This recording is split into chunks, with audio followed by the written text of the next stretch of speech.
Here are your hosts, F.P. Santangelo and J.T. Snow. Here's the 3-1. Line drive, left field. And a diving catch in left field by Hurtubise. And that's the ball game. So the 7-game winning streak for the Giants ends here at Oracle Park. Is that man Hunter Green was very good tonight, but so is Logan Webb. And it'll be a victory for Cincinnati. Bummer, dude. JT Snow, we are live from the bunker. The Giants lose 2-0. You heard Dwayne Kuiper's last call there. They go to 8-2 on the year. 2 runs on 5 hits for the Reds, no runs on 4 hits for the Giants. But JT and I were real impressed with the 9th inning. We were real impressed with Logan Webb. We were really impressed with Hunter Green tonight. JT, your thoughts on the game? Well, it was a good old-fashioned game, right? Pitcher's duel, and I think we called it before the game, saying you got a couple of number ones going. These guys started opening day back at the Great America Ballpark. What do they call it? The Great, yeah, you got it. Great America. No, but the small park. Yeah, Great America Small Park. Anyways, no, but it lived up to its billing. And you know, every now and then it's nice to come to a game and see a couple pitchers dueling. And it's one of those games. As the game goes on, the intensity grows, the nervousness, the frustration grows, and I always think in these games, who's going to make the mistake to allow the other team to win? But there really wasn't one. We can go to the 8th inning and we'll get into that. But that was a clean game. No errors. 9 hits. Hunter Green was tremendous, but so was Logan Webb.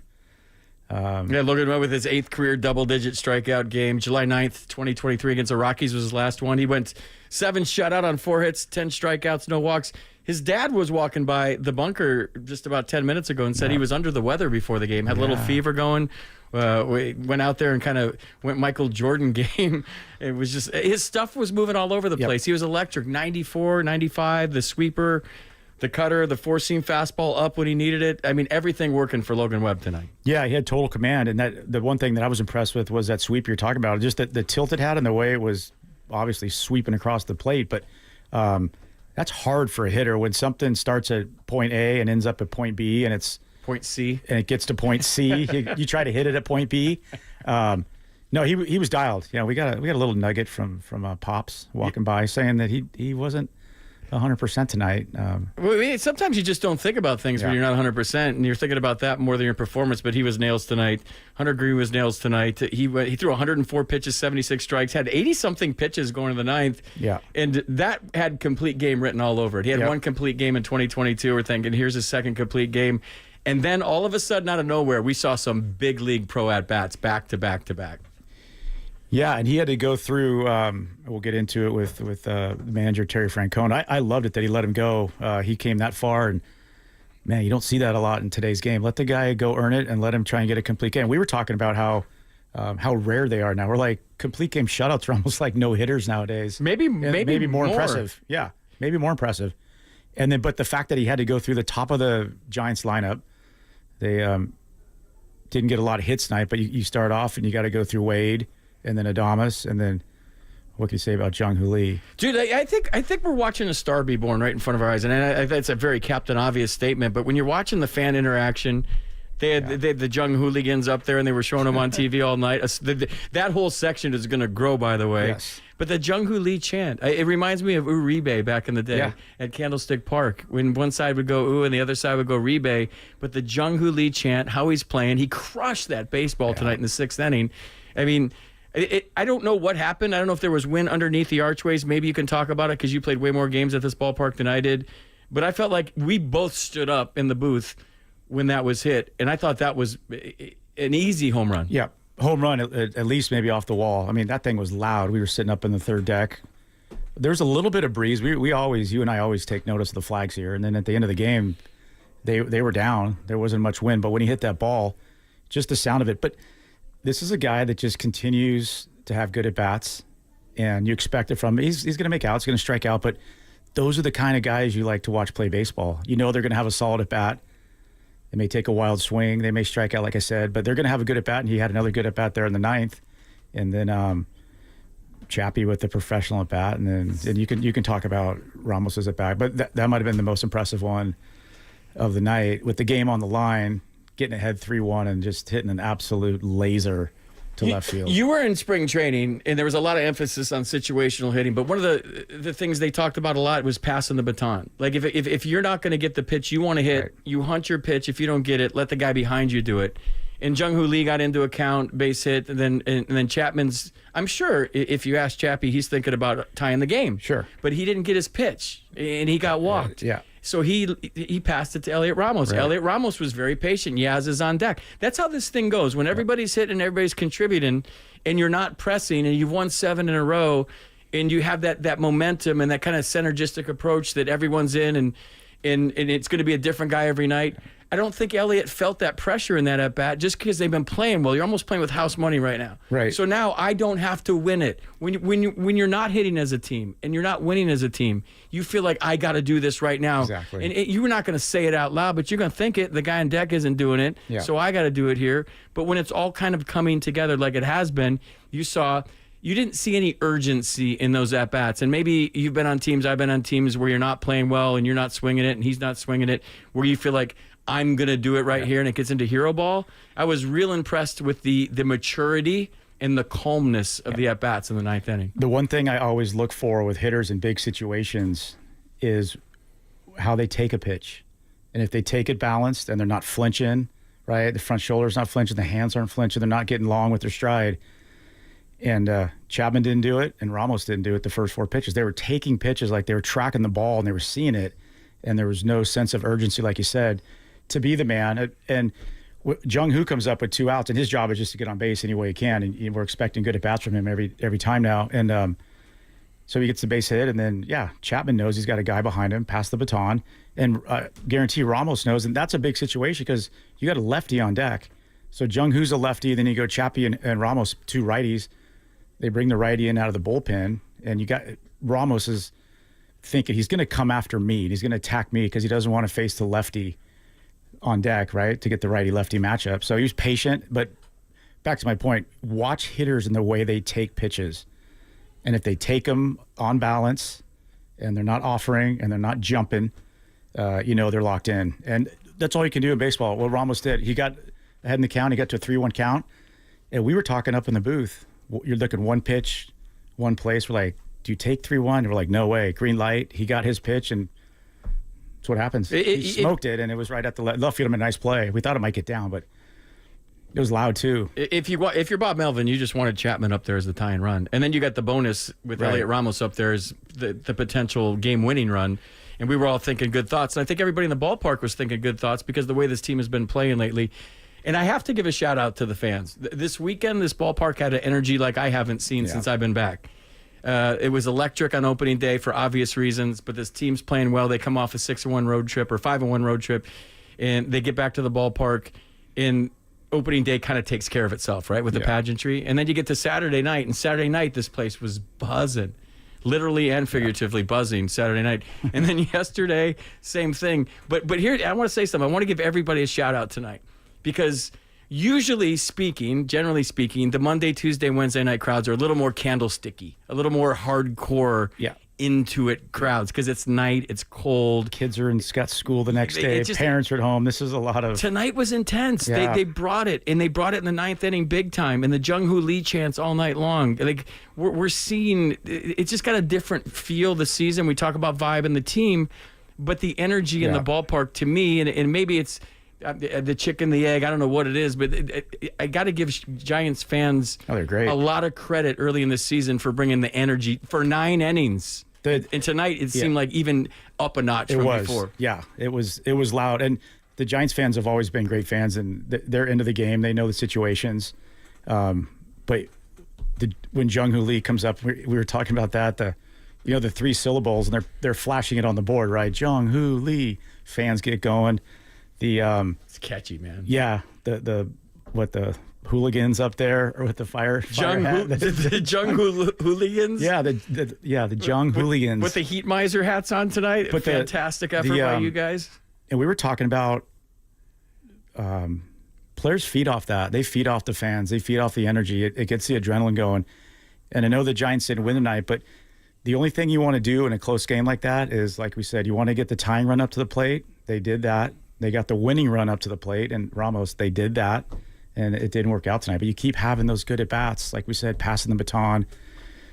Don't try and do it all yourself, and just let the next guy pick you up. Well, they're going to lose 60 games this year, so they're going to be 102 and 60. So I mean, you had to lose a few of them early on in this. They only got 58 more to lose. They only got 58 more to lose. 808 KNBR is the number. The voice here is JT Snow. I'm FP Santana. We're live from the bunker. We want to take your calls, so I see the phone lines are starting to light up. Let's take a quick break, take a deep breath, reset a little bit, and then we'll take your calls next. Giants lose 2-0. They go to 8-2 on the year. It was a good baseball game. It was a fun game to watch. We'll take your calls next on the Sports Leader. KNBR 104.5 and 680, the Sports Leader.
Here, 0-0. Giants and Reds, 7th inning. The pitch. Swing and a miss. He struck him out with a changeup in the dirt. Grabbed out of the dirt by Bailey, and he tags him out. 7 strong from Logan Webb. We go to the last of the 7th. Didn't walk anybody, struck out 10. Yeah. You know, and you could see some of the awkward swings. You know, we were talking before the game about, you know, balls down in the zone. Now he's got a four-seamer up in the zone. He's got a cutter in for lefties. He's got multiple pitches besides just sinker and changeup. And you're seeing some really awkward swings right now. And when he's punching out 10 for a guy that's more of a ground ball guy, it means he's pretty effective. And he's got some swing and miss stuff now too. Giants fans, this is your hub to have your voice heard. Sports Phone KNBR. Streaming live on YouTube at KNBR 1045. Bob Melvin talking about Logan Webb and how good he was tonight. Hunter Green just as good. I mean, hey, that was a good old-fashioned pitcher's duel. 2 aces going head-to-head. Both of those guys on the mound tonight, they knew they had little room for error. You could tell. And it was fun to watch. Usually I'm a slugfest guy, but every once in a while a nice pitcher's duel when you got 2 aces going at it is really, really cool. JT, I need a really big reaction out of you. Tomorrow's City Connect Day. The unveiling, I think, is online at like 8 a.m. tomorrow morning for the jerseys. There have been some talk about leaks online of jerseys. I'm not going to say if those were or were not the jerseys, but tomorrow's a big day. You're going to like these uniforms. You have to. It doesn't matter what they look. You're going to say you like them on air, either way, whether you do or not. Well, they win with them, so it doesn't matter what they wear Tuesdays, right? Well, they won with the old ones. That's what I'm saying. So City Connects are wins. So they're breaking out the new one tomorrow. So Tuesdays are win days. I will say this, at the risk of getting a little bit of hot water here. I've seen head to toe. I've seen the hats, the jersey, the pants, and the socks. All together, I really, really like them. And the people that I know that have seen them as well really, really like them too. The hats, you're going to want to buy one. I want to buy one right now. And we'll leave the rest up to you. 808 KNBR is the number. FP Santangelo, JT Snow for the bunker. You guys heard the Giants lost 2-0. It's not going to be the last game they lose this year. Really, really impressed with the way they fought in the 9th inning. The at-bats from Jung-Hoo Lee and Matt Chapman and Elliot Ramos were outstanding. They didn't get it done tonight. But every once in a while, you got to tip your cap to the opposing pitcher. We want to get to the phones. You're talking Giants baseball. Let me see. We got him right here. Let's go to Matt in Pacific Grove. He's been waiting for a while. Matt, you're talking to FP and JT. What's going on? Wow. I'm really, really stoked to be on with you guys. JT Snow, you're my first favorite Giants player of all time when I went to Pac Bell back in the opening year. FP, I'm a Ponderosa High School graduate, so back at you. That was a rival back in the day, but hey, you're local, right. And from around here, so that's good. That's right. Yeah. I'm out in Pacific Grove right now. Just want to talk about Willy Adames. I think he's got the spirit. I think he's really pumping up the clubhouse. I think it's really cool to see him. I don't know if you guys are following him on TikTok like I am, but he posted his own edit of his own walk-off with the E40 song, which I really love to see. I saw that. Very good. 10 out of 10. Yep, 100%. 10 out of 10, no notes. Love to see the situational hitting the last couple games. This game, I mean, you fought a guy who went almost 9 strong, and that's like JT said, almost a no-hitter in this generation. So it's tough to see, but Logan went a million miles an hour. My man's from Rockland. I took my driving test in Rockland without ever having driven there ever before in my life. Wait, how'd you do on your driving test? I passed it. I mean, what are you going to do? I mean, come on. Well, take us through. Did you had the guy in the passenger seat? What do they do? When they make you park, go the speed limit, turn your blinker on, check the mirrors, drive 20 over the speed limit to take a few people out in the pedestrian lane? Parallel park. You do all those things. Only thing I missed was not looking over my shoulder for the man in the bike lane. But I still passed after that. So good for us. Yeah. You got to be careful. Those bikers, they think they own the road. You got to be careful. They really do. Everywhere. You want to see your Twitter light up and the phone lines light up? Get on bikers. They can't take a joke, bro. Like all those wannabe Lance Armstrongs, including Barry Bonds, they can't take they can't take a joke. Matt, thanks for the call, man. Anything else you want to chime in on? Giants just gonna be there on Wednesday for the day game. Gonna be just screaming for him, man. Just awesome. Go Giants. I think he makes a good point about Willy Adames, and when an organization commits to go out and sign a guy, they do their homework and they talk to an awful lot of people. And it's just what they do on the field, but it's also the kind of guy in the clubhouse. How does he play when he's not playing well? How does he play when he is playing well? What's he like when the team's slumping? What's he like when the team? And so they did their homework, and I think it's the best compliment you can give someone. And I learned this from my dad at an early age. He's like, after a game, I should know if you went 0 for 4 or 4 for 4. You have the same look on your face. We hear things, JT, like he's the same guy every day, and I'm sure the fans hear things about he's the same guy every day. And what does that mean? Like, as a player, when we're in the clubhouse, we had what we called happy hit guys. When they got 3 hits, they were bouncing around, win or lose, and you're kind of like, wait, we lost 4-2 tonight, and you're happy in the shower. And then there was guys that went 0 for 10 that you couldn't talk to, and it was like walking on eggshells. So there's a commodity in a player that is the same guy every day. So when you guys hear a player talk, everybody listening tonight, and you hear him say he's the same guy every day, and you're wondering, like, what does that mean? When you're with each other for 7 months out of the year, you're on buses and planes and hotel lobbies and locker rooms and clubhouses, and you do things on off days together. It's hard when you walk into a clubhouse and you don't know who's going to show up with that one person. There could be 10 guys on the team like that. There could be one guy on the team like the one guy could be the best guy. I heard stories about a young Bryce Harper in D.C. where some days you just didn't know what you were getting. Right. He's really matured into the leader of the Phillies. I've talked to a lot of people that are still playing on the same team, and he's grown up, and he's not that guy anymore, which is understandable when you're 19 in the big leagues. But, that becomes almost when you meet somebody new and you're like, they're normal. Right. And you're like, wait, they're normal? Yeah. You finally met somebody normal? That's incredible. But you maybe talk about, like, being consistent as a player in the clubhouse every day. I always said, don't be moody, right? We're going to be in good moods and bad moods, but don't be someone that's up and down all the time. Limit the peaks and valleys. You can have some little ripples here and there, but limit the ups and downs. And just, we've all played with guys, like you said, you're walking on eggshells.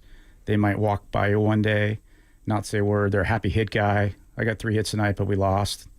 I'm 0 for 5, but we won, and I'm mad. Just don't be moody, and just treat people with respect and respect them, and whether you're going good or bad. But he seems to be one of those guys. He was that guy in spring training. He seems to be that guy through, the first couple weeks of the season. So I had trouble with the 0 for 4 when we won. I did. Yeah, I put on a good act in the clubhouse. Like, way to go, woohoo, we won. But then I would drive home with the family and not say a word. Of course. And like, you won. I know, that's the point. But, like, did you see my at-bats? I struck out twice and popped up twice.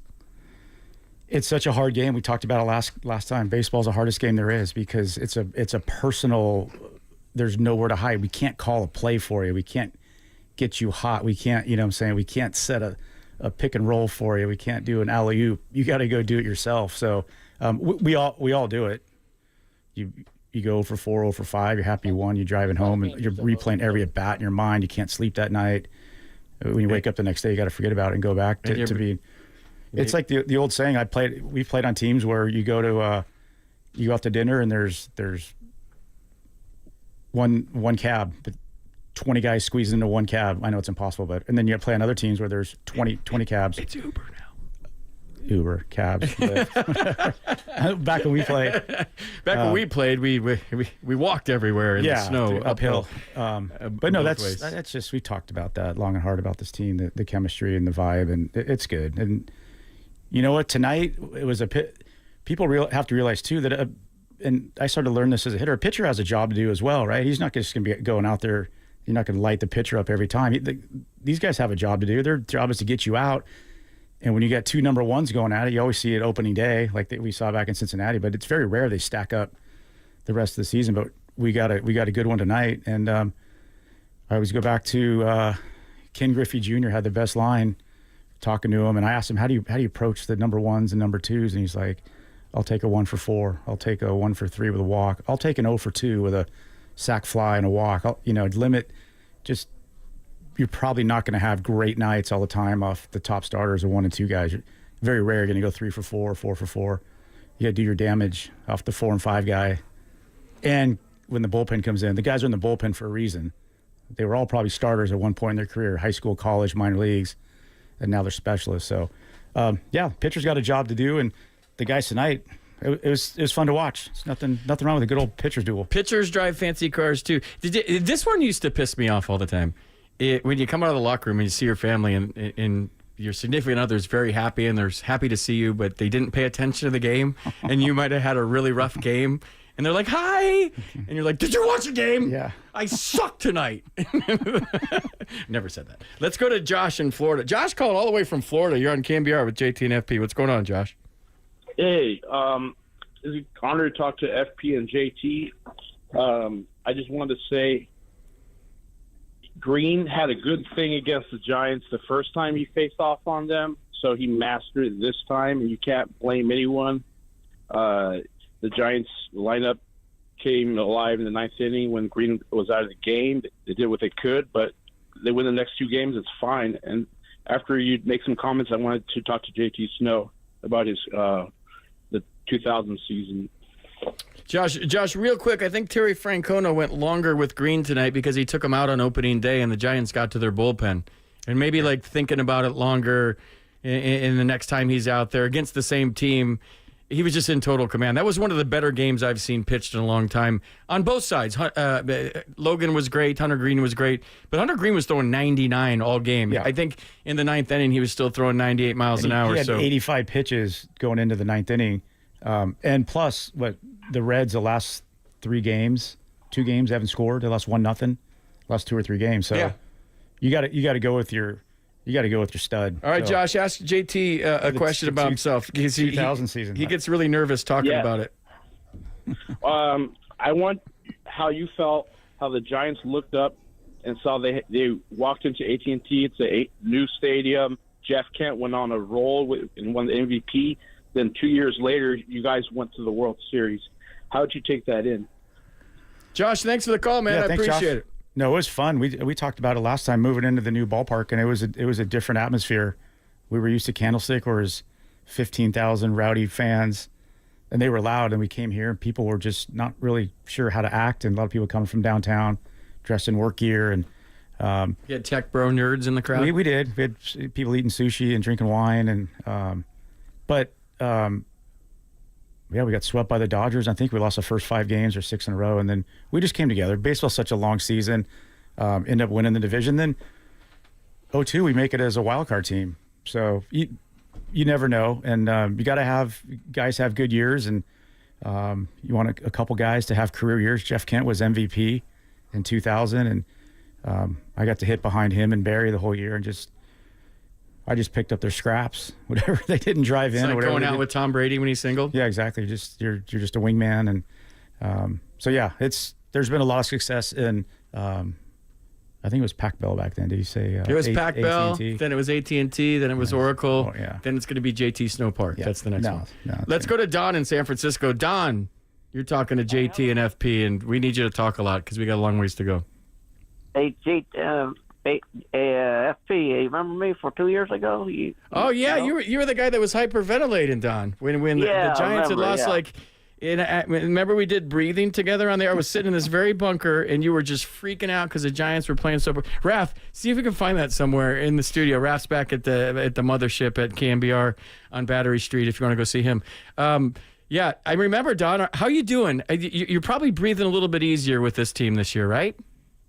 Yeah, they just I feel like they're going to win more games this year. They're going to win more games. I just hope they just keep it up. Keep up the good job. That's all. I know it's an early season. I'm not going to panic right now. It's still early season, you know. You gotta win series, right? And then when you get on the road, if you can play 500 or better on the road, they got a big road trip, coming up here. But play 500 on the road and win series at home, so you're going to be okay. Donna, how many games do you think they're going to win this year? Well, I hope they win over 90 games or more. I hope. Like that. Yeah, we hope so too. Don, are you calling from your car right now? Are you driving and talking, or are you just at home? I'm at home. Oh, good. Because I wouldn't want you to hyperventilate again on the air if you were driving. If you're at home and you do it, just breathe into a bag. I'm at home. All right, cool. Don, thanks for the call. Don't be a stranger. I love hearing your voice, and I love hearing you healthy. JT, okay, you take care, and JT too. You take care too. All right. We will. Thank you. Don called it. He was really mad 2 years ago. Yeah. He was over the line changes and the way Gabe was managing and the openers and the shuttle from Sacramento. He didn't like anything, and he was really passionate about it. And I think we were about this time of the season, maybe 20 games in the year. Yeah. So I had to we did breathing on the air. I told him to take deep breaths. We were breathing together. We were meditating on live radio. Let's go to Miles in Pescadero. Miles, you're on KNBR. What's going on? Not too much. How you guys doing? We're doing great. We're good. No, I was pretty impressed with Logan Webb and Hunter Green on the bump tonight. I thought that guy Tumper behind the dish was a little bit inconsistent, to say the least. Love to see a little more offense. Tom Payne, the umpire, the home umpire. Yeah. The home plate umpire. Yastrzemski's playing some pretty good defense out in the outfield, but I'd like to see a little more lumber out there. Let me know what you think. I'll take your answer. Wait. More lumber out where? I think Miles I think he's going to take it off the... Yeah, he wants to see more lumber out there. All right, let's go to... Just one thing he was saying, the one thing you can already tell early in the season, though, is it's kind of fun to see the same guys in the lineup 9 in and 9 out, right? And no one's switching around. I get it. And there's a righty-lefty lineup, but you're getting the same guys out there, and then they get into a rhythm, they get into a groove. We talked about the lineup and protection. That's fun to see. What do you mean by that? What's a rhythm? What's a groove? Just as a batter in the lineup and knowing where you're hitting every night. You're not, they're not checking the lineup card every day when they're coming in the clubhouse. They know they're playing. They got against a righty or a lefty. I think there's a lefty going tomorrow, so we'll see some other guys in there. But there's a continuity and a rhythm to a lineup, and knowing who you're playing next to, whether it's in the outfield, you're playing right or left and center. And if I'm playing first base, I know my second baseman. You get to build a rapport with them. Adames and Chapman are going to be out there every day, so they have a good thing going on the left side. But just the worst thing is when you're a player and you got to check that lineup. When you come in the clubhouse, I think it might be different nowadays. We used to know when we were playing, or if we got a day off, the manager would tell you the night before. But I'm just comparing it to past teams and the computer spitting out something. Maybe a guy's not great off a certain pitcher, but leaving him in there, let him play, let him find his rhythm early in the year. Get some at-bats, get the flow of the game, get to play at home in front of the crowd, get on the road. I just think there's a better continuity going on this year. I think they text him the lineup now. Yeah. As a bench guy, you had the luxury of being free. Felipe Alou called it free. And when you were free, it meant you didn't have to look at the lineup card when you walked through the clubhouse doors. As a bench guy, we didn't have cell phones and text messages. Bake would tell me every once in a while, you got the second game of the series, the third game of the series, and that's all I ever knew. So for a bench guy, walking around town, at the mall during the day, having lunch, the anxiety level was so high for me always, and I was on pins and needles. Mm-hmm. In the hardest thing every day was walking through the clubhouse door, where I would they call it anxiety now, we called it being nervous back then, where I would take a deep breath walking through the door, and it was almost like an unveiling, and you turn to the left, and there's the lineup card. And if you were positive, you look for your name in the lineup. If you were negative, I was a switch hitter, so my big long last name under the reserve was in the middle, because they had left and right. Switch so hitters. I would just look for a long. So I'm getting nervous even telling the story right now. But for years, I was never free in the big leagues. I never knew that I was going to start. I mean, there was times when you're playing well, so you figure you're going to start. Hurt, or you're filling in for a week or 10 days, or guys in the DL. Yeah, but when Jeff Kent got hurt, I played second base next to you for a couple of weeks, and I knew I was going to play because I was doing well. But there were times, like little short periods. But for I don't think they do that anymore. I think guys know if they're they don't have to walk around all day. I mean, even on homestands with my family. Like I'd be in the house and my kids, and I can't really pay attention to the kids because I'm nervous. I'm nervous at noon for a 7 o'clock game. The clock's ticking since you wake up in the morning until you leave for the ballpark, and then you get to the park, and then we weren't notified when I first came up, and so we had to come in and look at the lineup, and then I was going to ask you, do you start from the top of the lineup and look down, or do you start from the bottom and look up? Right? I was a leadoff hitter most of my career. I go right to the top. And plus, you have a long name, so when you see your name in there. And then the second thing was the number by my name. Where am I playing that day? Was it a 4, a 5, a 6, an 8, or 9? Like, what position am I playing, and where do I have to go get my work in BP? So maybe the reason why I'm a basket case now is because I was a basket case every day my whole career until I got to the yard. And then when you look, it's either, okay, I'm not playing, so I get my work in today, and I can work a little bit harder today because I'll probably go in the game late. If I'm starting, I got to conserve my energy. I'm not going to go lift weights like crazy. I'm not going to hit in the cage like crazy. I'm going to lock. You're going to pace yourself. Going to pace myself and work smart, not hard. And on the days when you're not playing, you work hard, not smart. But even when you came up and we came up in the National League, the pitchers hit, you were probably going to go in at some point in the game. Even when I got a day off, I knew I was going in late in the game if it was close. I'm going to be in at first, and I could still, envision Ron Wotus. I would always sit down at the end of the dugout. I like to be away from the coaches, and I used to sit down there by the police officers and the cops on the bench and just rap and get my mind off the game. And here comes Woe, the professor, walking. I go, I'm going in. And he's like, you got the next inning or whatever. So, but that was the beauty to me of the National League when the pitchers were hitting the double switches. You might go in the 6th inning and get 2 at-bats or 3 at-bats and play 3 innings. Hit for the pitcher or double switch, whatever. But nowadays with the DH, there's not as much as that. So guys sit. And I got a taste of that when I went to the American League with Boston at the end of my career. If I didn't start, I really didn't play unless it was a blowout and they took the starters out because they weren't pinch hitting in the end of the game. Our shortstop was probably our worst hitter, but we need him on defense in a close game, so you're not going to pinch hit for him. So you just kind of sat there and chew gum and seeds and try and stay busy. But I would try and get my work in, like you said, during batting practice. And it's hard for you guys because there's nothing like getting reps in baseball, and there's nothing like having timing. And when you're playing every day, you don't take it for granted, but you just get used to it. And if you go 0 for 4, you're going to be in there the next day, and you take another 0 for 4, I'm going to be in there the next day, and you could have a chance to work it out. That must be nice. Yeah. Hey, now that explains why you're a basket kid. Yeah, I'm a basket kid. The reason why I feel like I know a little bit about baseball is because I had to manage along every night as a bench player. I had to see when my spot might be coming up, and I could watch the coaches talking down there, and I had to actually follow the game on the bench. Why so many catchers are great managers, and catchers that maybe weren't everyday. Bob Melvin wasn't an everyday catcher most of his career. Bruce Bochy wasn't. There's a lot of catchers because they have to know the game. They have to know the hitters. They have to know every player on that other team. Tendencies, how to pitch them, how to play them defensively, and then you got to go take care of your own, staff and your pitchers and your bullpen. So, yeah, that's why catchers make good managers. Ralph, are we good? Should I take some calls or should we break? What do you think? All right, let's take calls. Let's go to Zachariah from Rodeo. Are we on Rodeo Drive? Ralph can't spell, by the way. I don't know if this is right. Come on now.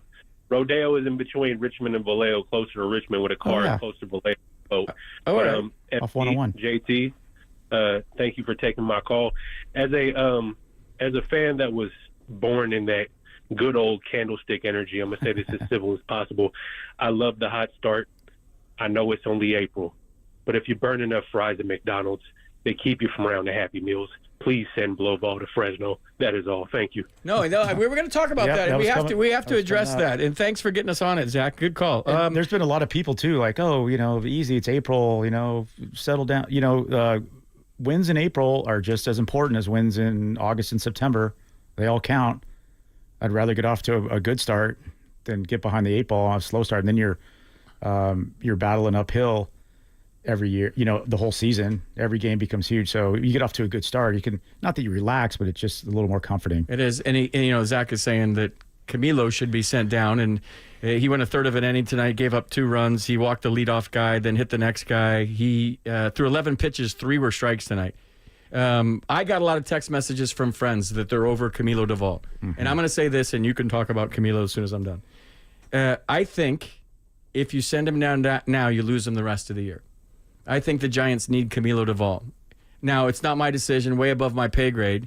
And the knee-jerk reaction would be to, I think Bob Melvin put him in today so that he didn't sit around thinking about yesterday for too long to get right back on the horse. Jim Leland was the best at that. Totally agree. I had some relievers that told me Leland was great because if I gave it up one night, he would put me out there the next night, and I would forget about the last night.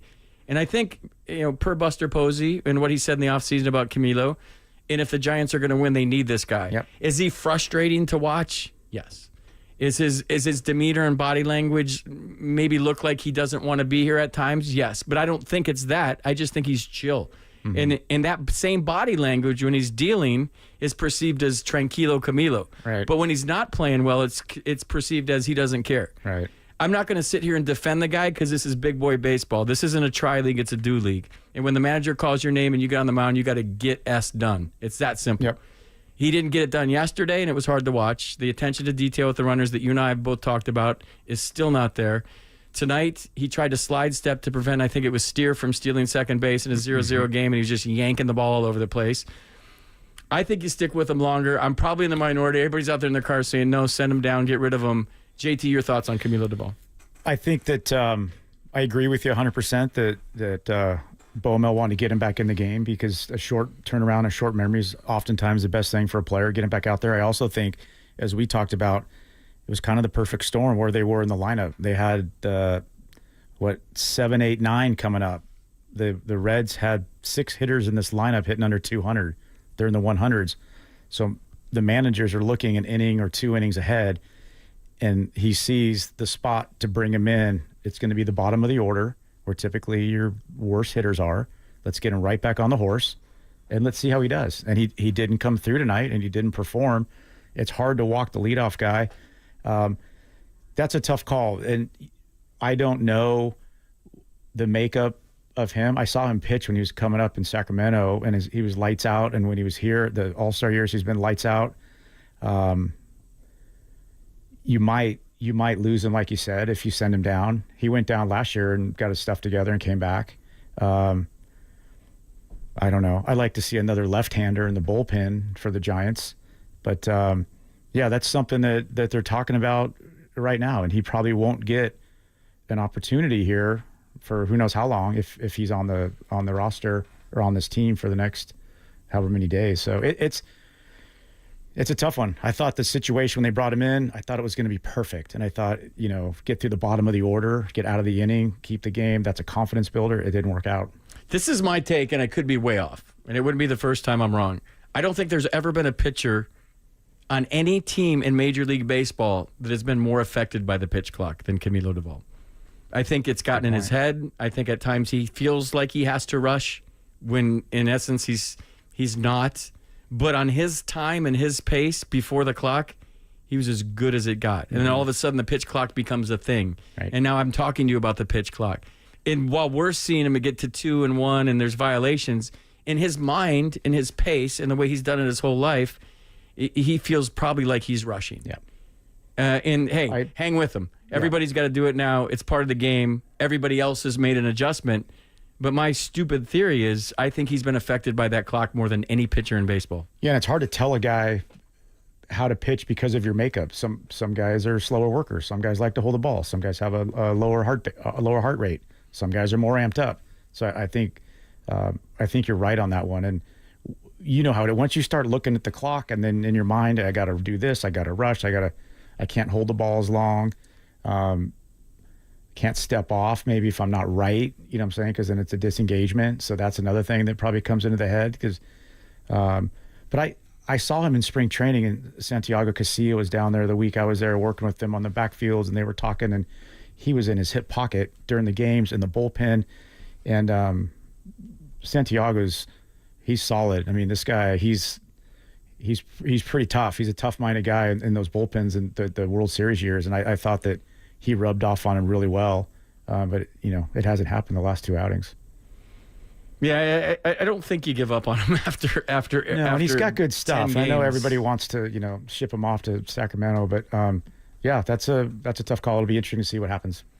All right, let's go back to the phones. Ralph, let's take a break. JT and I are gonna get we're gonna catch our breath here. 808 KNBR is the number. JT Snow, FP San. I almost said JT Santangelo. JT Snow and FP Snow. You're live from the bunker. We'll take your calls next on the Sports Leader.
Yeah, I think in the past, I don't think I've been the best starter going into seasons.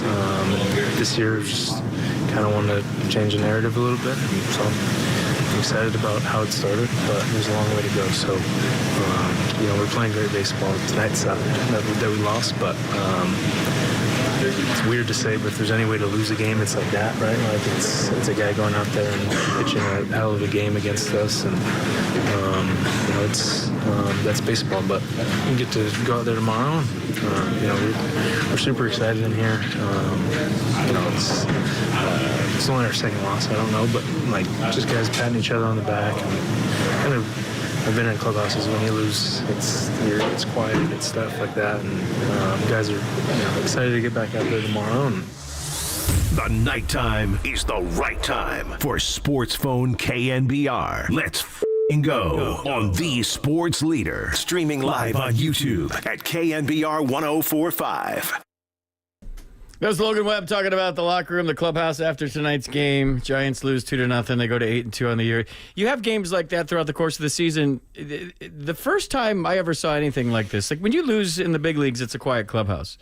There was a couple times in Montreal where Jerry Manuel was our third base coach. He would walk in the clubhouse on games like tonight and goes, "Nobody needs to hang their head. You played great tonight." Mm-hmm. And that loosened up the mood.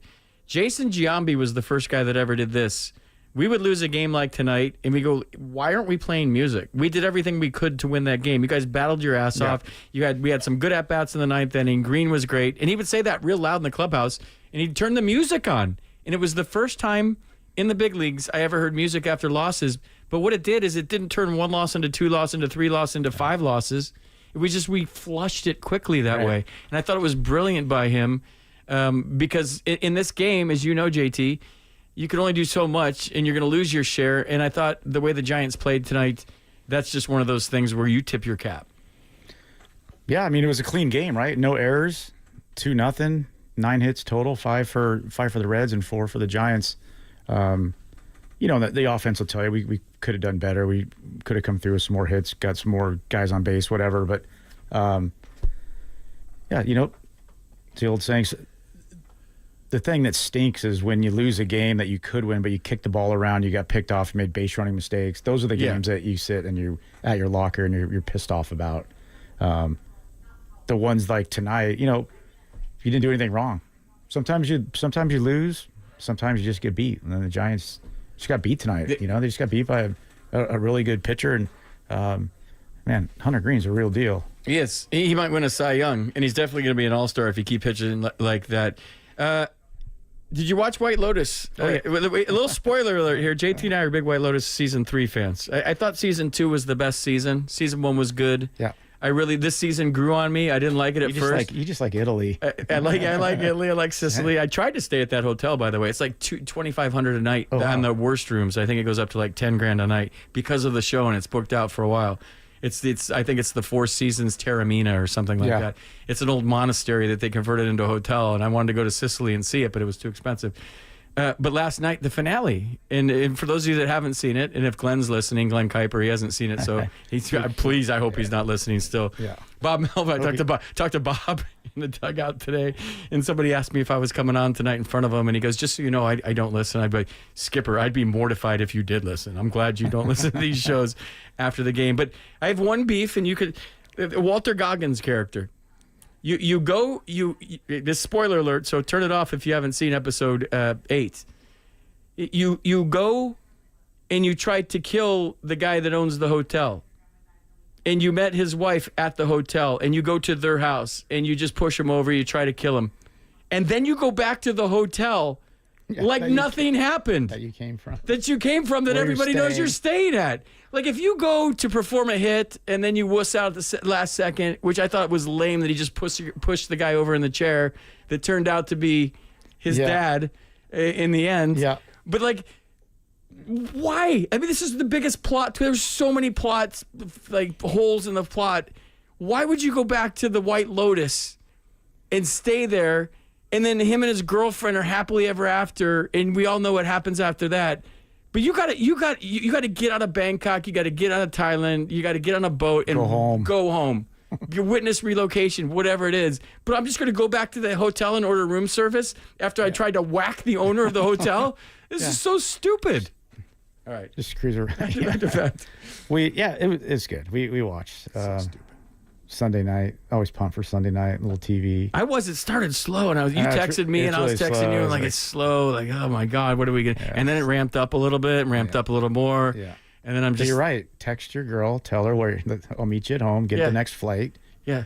Maybe you want to go for his full stay and get the extra night. Don't pull your girlfriend around when you're having a gunfight. Exactly. Just let her go do her thing. Yeah. Get her out of the way. I was so mad. I was mad at the ending. It was still pretty good. Let's go back to the phones. Everybody's waiting. 808 KNBR is the number. FP Santangelo, JT Snow. We're in the bunker for a little more. We said we would go about an hour or so tonight, but as long as you guys call, we will stay here. That's how this program works. Let's go to Gavin in Sonoma. Gavin, you're on KNBR. Hey, thanks for having me on, guys. It's a pleasure. Second-time caller, lifelong listener. Thanks for calling, Gavin. What do you got tonight? You want to talk about the offense? Well, first of all, I really liked JT's story about taking his son's Little League team to the Hall of Fame. That was really funny.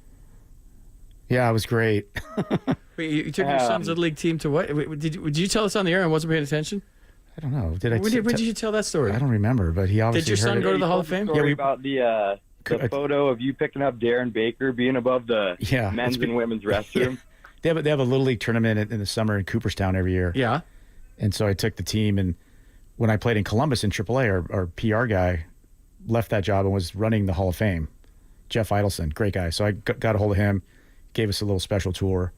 And so we're walking around, and the picture of me picking up Darren Baker is between the men's and women's bathroom on the first floor above a water fountain. That's great. And the kids all on my team, all the 12-year-olds are sitting there making fun of me, laughing, going, "Yeah, you're right between the bathrooms." What a S spot. Well, you're over the pisser at bus stop too. Yeah, and baseball crowd. I'm taking a piss looking at you playing the first. The funny part was there's two older gentlemen in front of us, and they were looking at the picture, and they're like, "You remember that? Oh yeah, that was in the World Series. That kid saved Dusty Baker's kid." And I was standing right behind him, and they turned and walked right by me. I don't expect them to recognize me, and then they walked away, and the kids on my team just laid into me. So yeah. Anyways, that's a fun tournament. Did you ever play in that? I played against the Angels. I did. They had an exhibition game. I was there. You were there. We played against you guys. Yeah. My favorite part about that was the runway was short in Cooperstown. So when we left there, we had all of our equipment, and the pilot comes on and he goes, "You guys, we're gonna do an aircraft carrier takeoff. I'm gonna go full throttle with the brakes on because the runway's so short." So we were all like cheering on the charter, and he let it rip like. When you're taking off. Yeah, but he let it rip for like 30 seconds, maybe almost a minute, and it's just like, and the whole plane's like bouncing, and we haven't moved yet. And then he lets off the brake, and we all just got thrown back in our seats. It was so sick. I remember that. It was sick. We all went swimming in the pool there. Were you there? We did. The high dive. Remember we were doing flips and stuff. It was Caddy Day on Caddyshack. Yeah, it was Caddyshack. That was hilarious. Yeah, we played against the Expos in that tournament. I forgot all about that. We were all swimming in the pool. Was that the day before? Was that? Yeah, there was a workout, and then we played, and then I think after the game, we got to go swim in the pool or something. It was an indoor pool, right? It was an indoor pool in Cooperstown by the field. We're doing backflips off the high dive, and guys are doing belly flops, and a bunch of pro baseball players looking like idiots. Yeah, and there was a turd in the water, and we all had to jump out on Caddy Day. Baby Ruth. Let me see. Let's go to Biggs. Wait, you might get something? Oh, no, I didn't know if he had a... We got 3 more callers, but I want more. 808 KNBR. We decided we're staying till 10:30, but if you guys call, we will stay. So the way this goes is if you call, we stay. If the show has momentum, we stay. If it doesn't, we go home and go to sleep. Big Sam, you want to talk about the offense and Logan Webb tonight. Thanks for calling.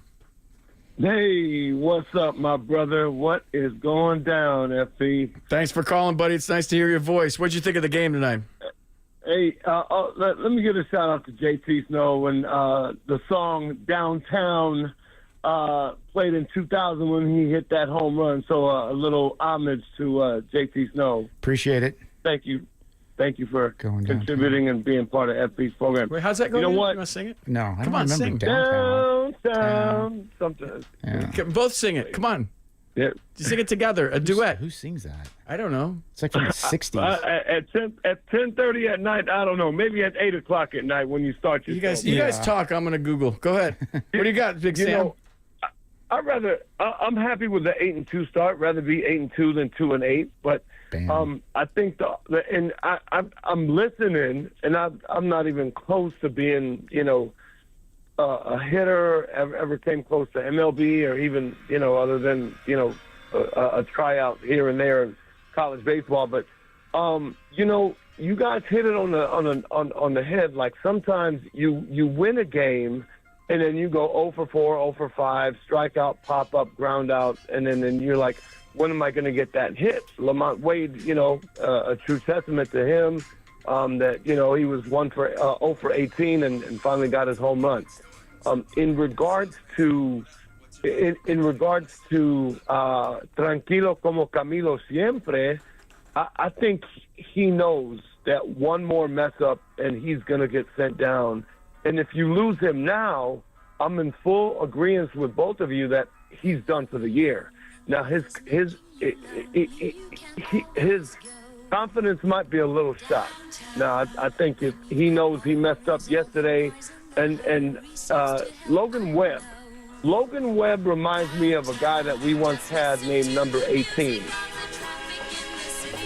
Is this the song you're talking about? Effie's killing us right now. Is this the song you're talking about? Oh my goodness. Is this it? Number 18 is a forever Giant, but I think Logan Webb is better than number 18.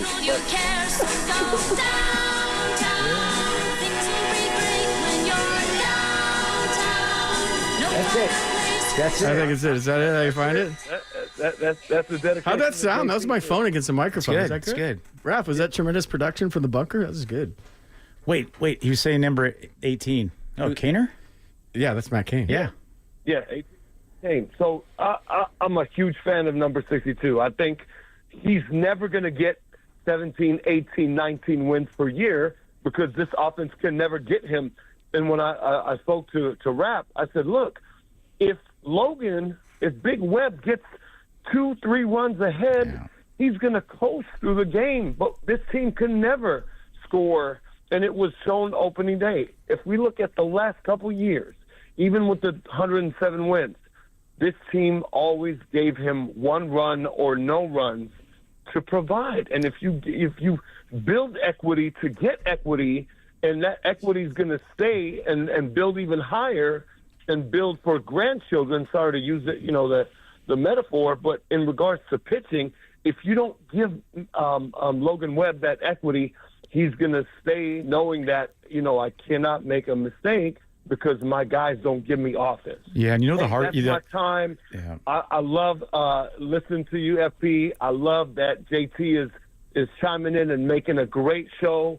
Looking forward to, you heard it first, 88 wins. 88 wins this team is going to get, and we'll see you in October. All right, thanks, dude. What do you got? Double snowmans. No, what he was saying, and you've been on teams, I've been on teams where the offense knows, like, we got to get this guy some runs because he's going to keep us in the game, and you almost go out there knowing that you almost try too hard to score runs for a guy. And there's a guy, like he was saying, Matt Cain, there's a guy that for some reason the team just doesn't score a lot of runs, but offense hitters talk about it. We're like, let's get him some runs. Let's get 4 or 5 tonight. Let's let him cruise. And sometimes it's a mental thing, and it gets in your head, and then you're not free, and you don't swing the bats, and it just seems like those guys sometimes you can't score runs for. Yeah, we had that with Pedro Martinez in Montreal, where we tried to score him runs and we couldn't. But here's the thing: when you're going up against another team's ace and you're the pitcher going against him, Hunter Green was good, and he's one of the best pitchers in the league. But I'm talking about anybody. If I know Pedro Martinez is pitching against me tonight and I got the ball, they stepped up their game because they knew they were going against Pedro. So we saw like red line fastballs from the first inning because they know they have no room for error with Pedro Martinez pitching. Right. He used to look at his side. The year he won the Cy Young, I played center field most of the year behind him. And we couldn't score him runs. It was 1 or 2 a game, and he got fed up, and he was giving us kind of the stink eye in the dugout one day. And it was in his defense, it was probably his 5th or 6th start where we just weren't scoring for him. So I scream as loud as I can on the bench. And this is Ralph Barbieri, the late Ralph Barbieri's favorite story. I told this on the air. And he used to laugh with his great laugh all the time when I said this. I yelled in the dugout, "You got a bat, do something." Because he's hitting 9th when pitchers used to hit. Nice. So I'm like, "Pedro, you got a bat, do something." Because he was giving us the look. Yeah. And it kind of loosened things up.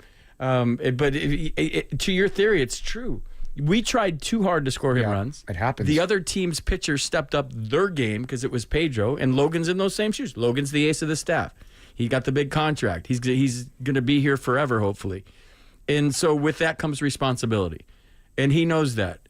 I think if he was still hitting, that kid could hit. I mean, he would probably have a bat and do something. Remember I think he hit the last home run for a pitcher in the big leagues, if I'm not mistaken. But yeah, he's going to get everybody's A game, and that's just the way it goes when you're an ace. And as a team, you know that when your number one's on the mound that night, you know we had a chance to win tonight. Some nights with some pitchers down the line, you're not quite sure. We got to score runs, we got to play clean.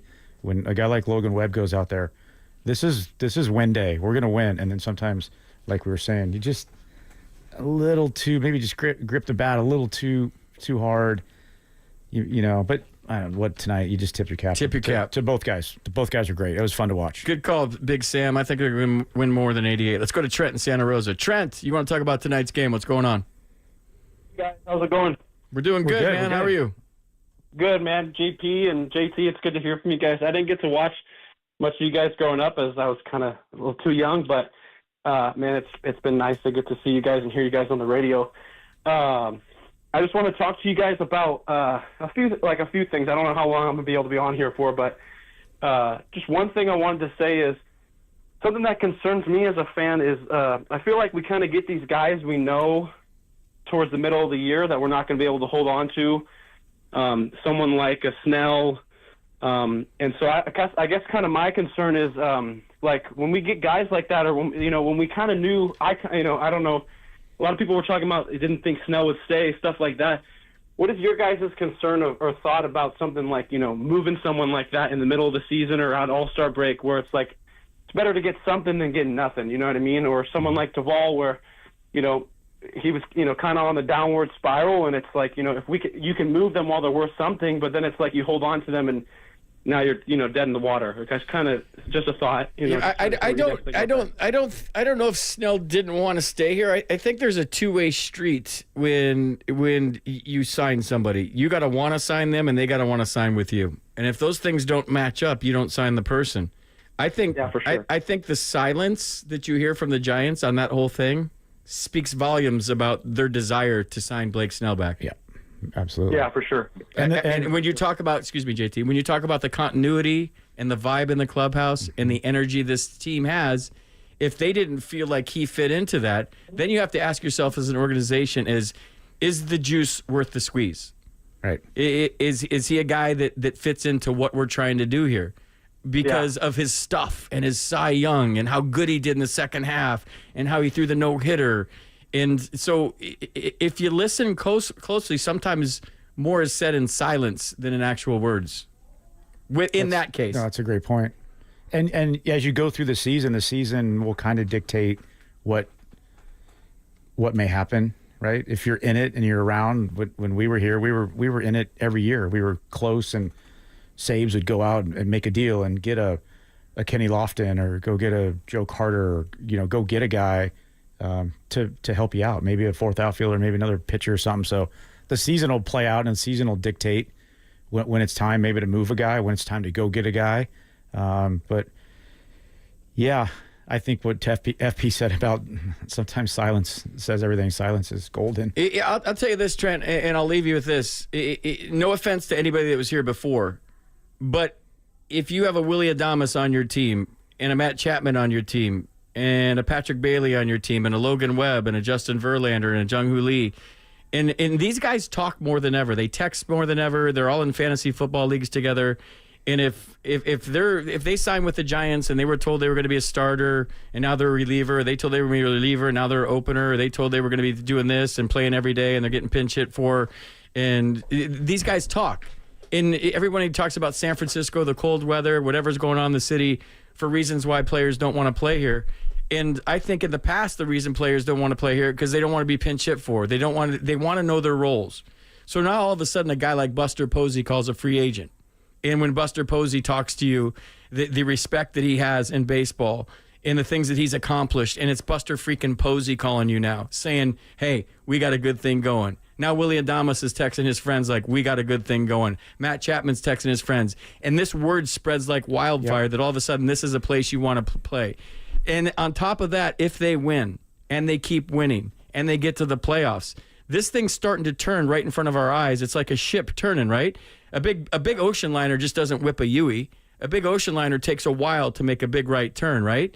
So that's what's going on, and we're kind of seeing it hopefully come to fruition right now, that this is going to be a destination for players. And we can't sign a hitter. We can't sign a hitter. Everybody wants to play for a cool skipper. Everybody wants to play for a cool president of baseball operations. Everybody wants to play for a cool GM. Mm-hmm. The Giants have all those things in line right now. And you talk about the vibe in the clubhouse. These guys talk. So this thing right in front of our eyes, and hopefully the ship keeps turning around, is starting to turn. And players talk, right? And I guarantee you Willie Adames has talked to everybody he played with on the Brewers last year. And they're, hey, what's going on over there? And with the way we can reach out to one another nowadays and get our point across and talk. And that word of mouth starts, like you said, like wildfire, and it starts going around baseball. And it happened when I was here, and guys want to come here and play. They want to play for Dusty Baker. They want to play for Brian Sabian. They want to be told the truth. They don't want to be lied to. They want to be treated like men. I had a chance to play for Terry Francona in Boston for half a year. One of the best managers, one of the best people I've ever been around with in the game of baseball. Why was that? He's one of the guys. He's open. He's honest. But people talk, and it starts spreading. You don't think Matt Chapman's been talking to guys he played with in Oakland and Toronto and things like that? I guarantee you that players are around the league are figuring out and knowing that the situation over here, like you said, FP, is turning, and it's a good place to play. It is good. And they talk on base, too. When you get to base, like, what's your skipper like? What's your team like? What's the travel like? You know who runs this whole thing, and justifiably so, is the people behind the scenes, the families, the wives. They text each other. What's it like there? What's the family room like? What's the travel like? Are we allowed on the charter? How many family trips are there? Do they treat the families well? And I've always said this about whatever has been going on here. The Giants always treat the families like number one. Yeah. And the Forever Giant thing is a real deal. The way they treated us on Friday for opening day. You know, they do little things like, hey, let's bring back the 2000 team, 25 years of the ballpark. They were all at the red carpet for you. They got free parking for it, and they got food for it, and they put you in a suite, and everyone's getting along. And it's always been first class, and the way they treat you, and that's all you want. Our careers are so short in the span of our life, right? If you get to play 10 years in the big leagues, minus the years you play in the minor leagues, I mean, that's a great career, but it's 10 years of your life. You get to the big leagues at 25 and you're out at 35, and what do you do the rest of your life? So I thought it was great that they brought strippers up in the suite for you. That was a nice little touch at the very end of opening day. DJ, that's a joke. DJ, you're leaving the game. You want to talk about Doval? You're on KNBR. What's going on? Hey guys, I know we already talked about Doval a lot, but I wanted to just chime in.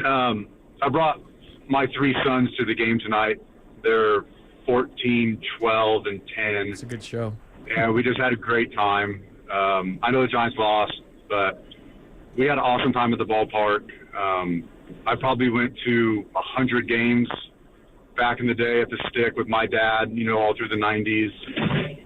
So getting to go to the game tonight with my sons. No, not a year. Yeah, there's only 80 a year. No, sorry. Over his lifetime, he said 100. Okay, all right, sorry.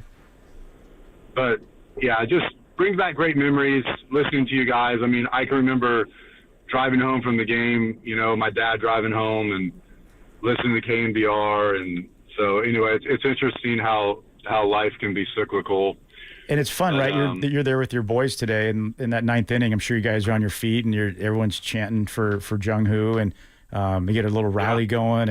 And I think the best thing, you bring sons and daughters and families, and you leave the game, and it's like, hey, when can we go do that again? When can we get back to the ball? There's an FP will tell you, and I'll tell you, I still love it driving into the ballpark, walking in. There's nothing like being at the yard. I mean, it's like the best place. And and you know what the great thing about baseball is?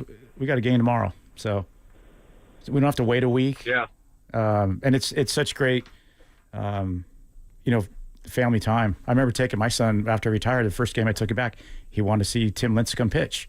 So we got tickets, and the Giants put us right behind home plate because we wanted us right behind the net. And I mean, what a great day. And we still talk about that to this day, my son and I, about the first game that we got to sit in the stands together and watch Tim Lincecum pitch, and he struck out 12 guys and was throwing 97. And yeah, it's great memories. Do you ever? Thanks for the call, dude. I love the family stuff. Yeah, that's awesome. That's really cool, Dennis. Good job. Do you ever sit in the stands and go, "How did I do that?" I do that all the time. Where I'll sit down by close by the game, and I see the speed, the velocity, how quick the game is played, and I'll look, and it just seems like a different lifetime ago. And you're like, "How did I ever do that?" I think that was the story I was just telling was the first game I ever sat in the stands and watched the game, and I was amazed at the speed of the game and the ball off the bat.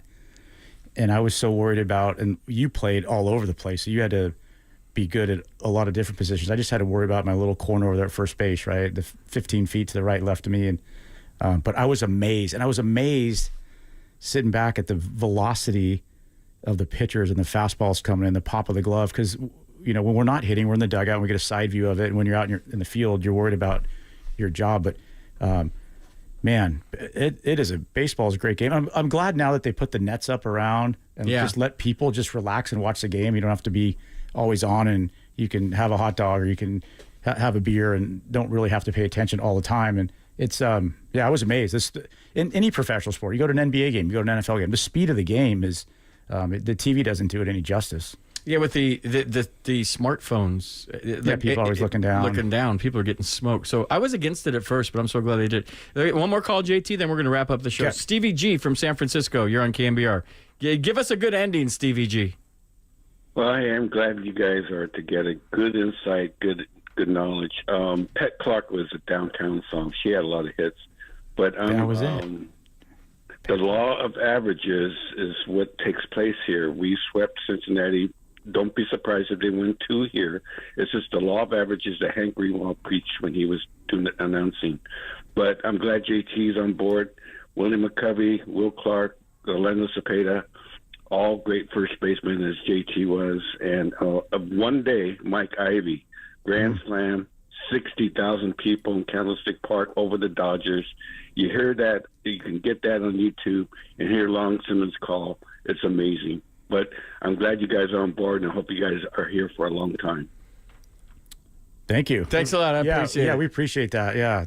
I think the Giants took 2 out of 3 from the Reds in Cincinnati. They did. They swept Houston, swept Seattle. It's tough to keep track of all the wins. Thanks for the call, Stevie G. I appreciate it. I think the one home run that I always watch every time and can't get enough of is the one that Brian Johnson hit in '97 against the Dodgers. Did you lose your mind? Lost my mind. I have a great picture. I'm like jumping on the pile, and that was a game winner. But I'm saying, like, on a replay, like you saying, you can look it up on YouTube, or if that comes up on a commercial. And I've gotten to be pretty good friends with Brian Johnson, known him a long time, and that home run I could watch it for hours. Just the people at Candlestick. There were 60,000 against the Dodgers, and we're rallying, and it's awesome. All right, you want to do this again tomorrow? Love to. Yeah, let's do it. Yeah, JT and I will be back in the bunker tomorrow night. Over under. It's going to be what, 9 to 8 tomorrow. Oh yeah. Remember after opening day we said take the under, and it was a close game, and then we got a couple of twos going. So I think if you come out to the yard, you're going to see a lot of offense, a lot of fireworks. I'm calling 8 to 5, 9 to 4 Giants. A couple of twos sounds like a good Saturday night. A couple of homers are going to have their win jerseys on. I'm fired up to look at those new uniforms. They don't lose on Tuesdays. Right, with City Connects. Oh yeah, City Connects tomorrow. Let's go. The other ones had a great record. I don't know what it is. Yeah, it's Landon Roop tomorrow against Lodolo. Yeah, so righty versus lefty. Elliot Ramos will be leading off. Giants will win 10-9 tomorrow. I called 10-9 the other day. All right, thanks for all your calls tonight. You guys are great. Raph, thanks for texting me all the phone calls. We got tons of calls tonight. You guys were fantastic. JT, you were on point and fantastic again tonight. I went downtown. We'll be back again tomorrow night after a Giants win. Thanks for all your calls. And like I say on the way out every single night, swing hard in case you hit it. I'm the Sports Leader.